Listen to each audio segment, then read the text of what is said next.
I'm Ma'am Tonette Magtanong, your music and arts mamshi. Join me as we embark on this colorful and euphonic journey of Music and Arts 7.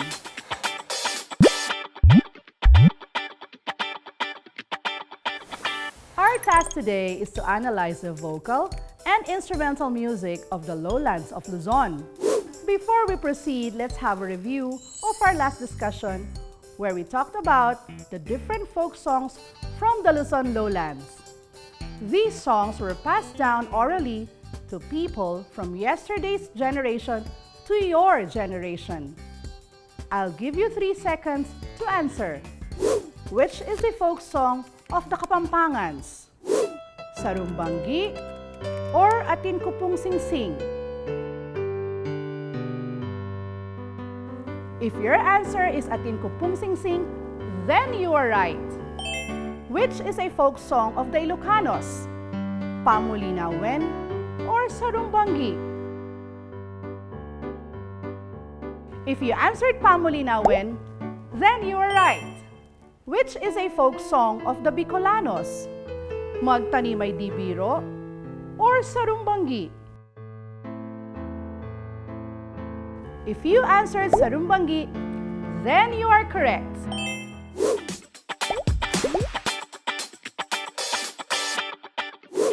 Are you familiar with the song played?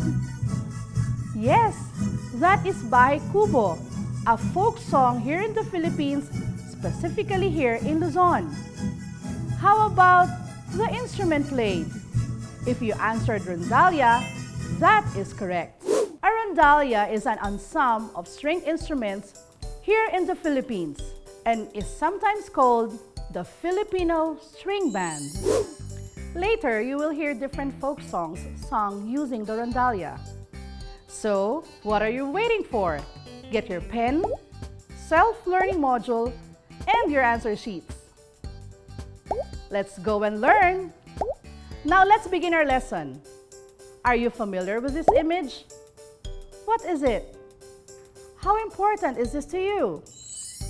What are its benefits to you as a learner? You are very lucky because you belong to a generation in which technologies and materials for learning and enjoyment are available. All kinds of information are just on your fingertips and just a snap away. But during the time of our grandparents, it was very different. There was no internet to provide them with various videos for their entertainment or education. Music is undeniably a big part of our history and culture. Most Filipinos know how to sing or play an instrument, even though they never had any form of formal training. However, there was one instrumental ensemble that provided our grandparents with the music needed for their celebrations, the Rondalla. This group is composed of musicians who are capable of playing an instrument without formal music lessons. The Rondalla is an instrumental group that is made up of string instruments and is sometimes called the Filipino String Band. Although this ensemble is very much associated with Filipino culture, historians claim that it originated from Spain. Later, the Filipinos modified the instruments to fit their culture. But how did the rondalla get its name? According to Dr. Antonio Molina, a national artist for music, the rondalla started as a very informal group of music-loving Filipinos. During the Spanish occupation, the governors asked civilians to guard and go around the mansions at night. This is called ronda, or to make rounds. The civilians became bored with this daily routine and decided to make music using guitars and bandurias while making their rounds. Thus, they started to be called rondalla, which means making music while doing rounds. We have 5 instruments in the rondalla. The first one is the banduria. It is an instrument with the highest pitch range. Usually, this instrument plays the melody. The Spanish banduria has 12 strings, while the Filipino banduria has 14 strings. The specific notes of the strings are F sharp, B, E, A, D, G, or Fa sharp, T, Mi, La, Re, Sol. The second and third instruments are laud and octavina. These instruments play the contrapuntal or counterpoint. Their strings are tuned like the bandurria strings. They also have 14 strings. The fourth instrument in the ensemble is the guitar. The guitar is a popular instrument with 6 strings. It is typically played by strumming or by plucking the strings. And the last one is the bajo de unas. It is the largest instrument in the rondalla. This stringed instrument has only 4 thick strings, but there are rare bass instruments that have 6 strings. It plays the bass part of the musical piece. The notes of the strings are E, A, D, G, or Mi, La, Re, Sol. Have you experienced playing them? That's great! Now, before we go on with our listening activity, let us quickly review the different elements of music, as this will help you analyze the piece and distinguish the elements. Listen to the following elements of music and their descriptions.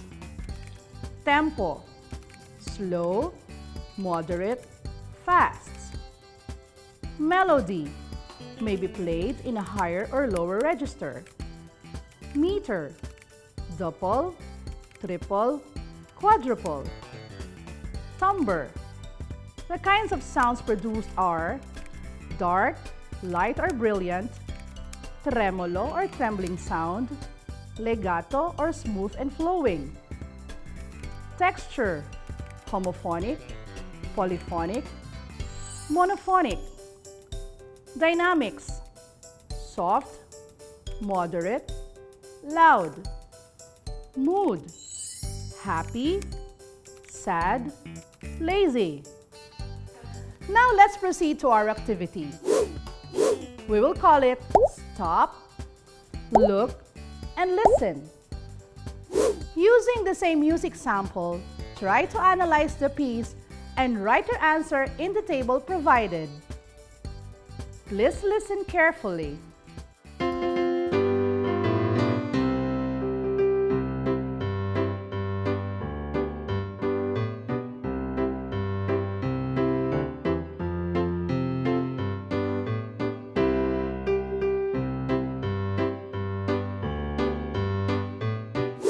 What do you think is the tempo of this song? Slow, moderate, or fast? How about its melody? Was it played in the higher register or the lower register? Now let's analyze its meter. Double, triple, quadruple. Great! Let's analyze its timbre or the kind of sound produced. Is it dark, light or brilliant, tremolo or legato? Okay, now I want you to identify the texture of the song. Is it homophonic, polyphonic, or monophonic? How about its dynamics? Is it soft, moderate, or loud? Finally, the mood of the song. Is it happy, sad, or lazy?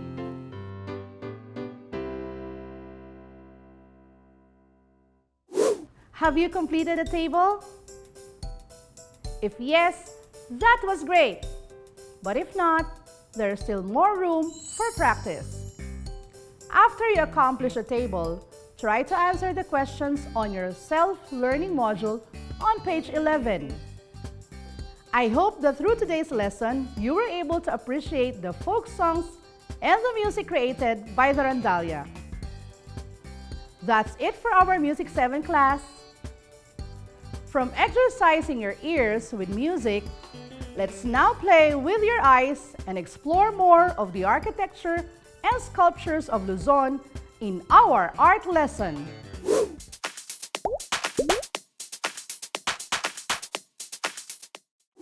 Today, you're going to reflect on or derive the mood, idea, or message emanating from selected artifacts and art objects. Appreciate the artifacts and art objects in terms of their uses and their distinct use of art elements and principles.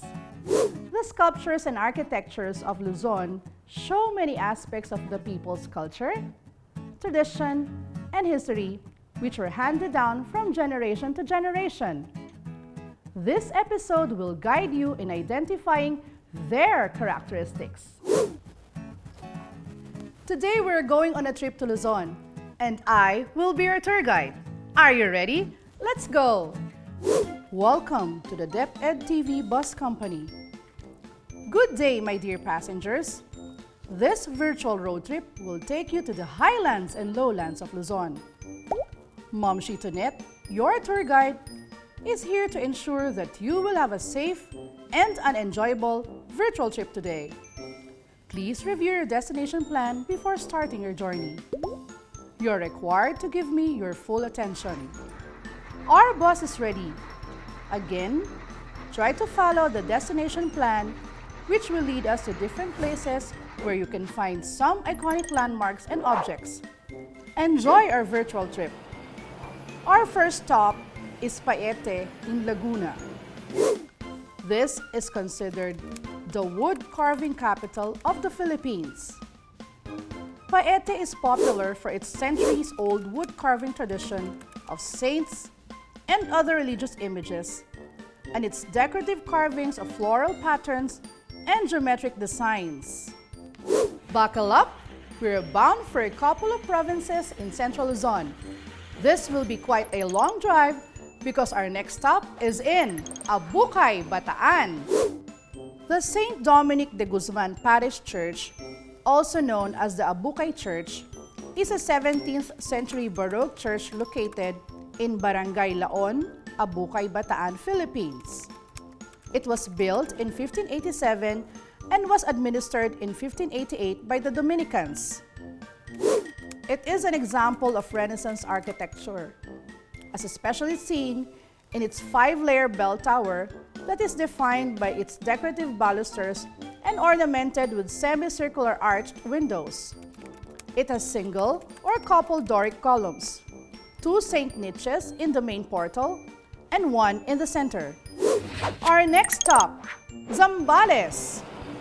The Spanish Gate, located in Olongapo City, Zambales, was built in 1885 and served as the entrance to the original Spanish naval station that provided repair, ammunition, supply, and medical support for ships. It has high walls made from locally quarried stone that are connected to the south gate that face the waterfront. It was used as a jail during the Spanish and American occupations. I would really want to go there after the pandemic because I want to see the beauty of it in person. Let's go! Fasten your seatbelts because we are now on our way to the highlands of Luzon, the mountain province. It is where the Ifugaos are known for their bulul. The bulul is a wooden sculpture, also known as tinagtagu, that represents the rice granary spirits that guard the rice crops of the Ifugaos. It is a carved wooden human figure with simplified forms made from a nara tree, which signifies wealth, happiness, and well-being to the Ifugaos. The bulul plays an important part in the lives of the Ifugaos because it is connected to their source of living. Our next destination is Tumawini, Isabela. The Tumawini Church is a Baroque church that was built in 1873 and can be found in the municipality of Tumawini, Isabela. The structure is built entirely of red bricks and done in the late Baroque or early Rococo style. It has a 4-story bell tower that looks like a wedding cake. It is considered the most artistic brick structure in the Philippines. That is one of the most beautiful churches in Isabela.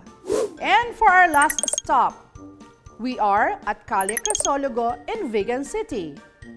Calle Crisologo is a narrow and cobblestone 15th century Spanish street in Vigan, Ilocos Sur, and is considered to be one of the most important heritage sites in the Philippines. It is lined with antique houses and shops leading to the town's 100-year-old church. Vigan is considered as the Intramuros of the North, most of its Spanish colonial architecture. The Spanish-type houses in Calle Crisologo are made of adobe, bricks, lime, and terracotta. Their windows are made of capiz shells framed in wooden window panels. The houses have huge, high-pitched roofs and large and rectangular living rooms with hardwood floors.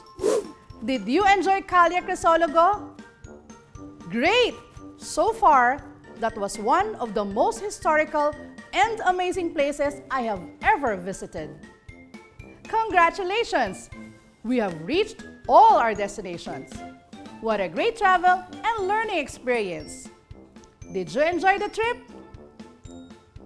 Yay! That was great! Now let's do this activity to make sure that we'll remember all the beautiful places we visited today and what they are known for.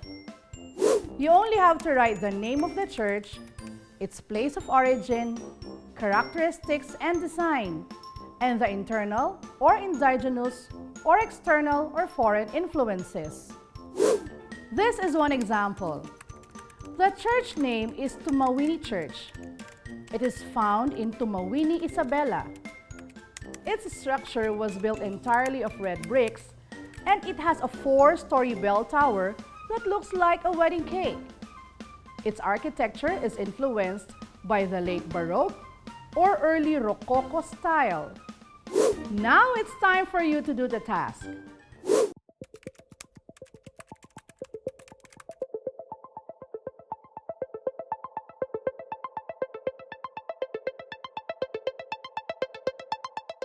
There you go!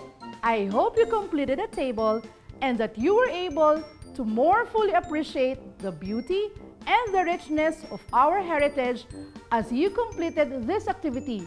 Great job! Let us proceed to the next activity to fulfill more of our competencies for today. Fill in the chart below with the correct information needed. Derive the mood, idea, message emanating from selected artifacts and art objects. In the last column, write a reflection on the mood, idea, and message you derive from the artifacts and art objects. Accomplish this activity in your answer sheets. Let us analyze again this art or sculpture. First, what is the mood of this sculpture, and what mood do you feel when you looked at it? Second, what is the idea of the art? Third, what is the message that you derived from it? And lastly, give us your reflection on this sculpture.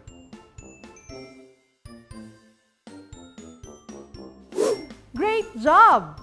You were able to accomplish the chart. And that's it, my dear students. I hope you enjoyed and learned something today. This has been your Music and Arts Mamshi, Ma'am Tonette Magtanong. See you again here on DepEd TV.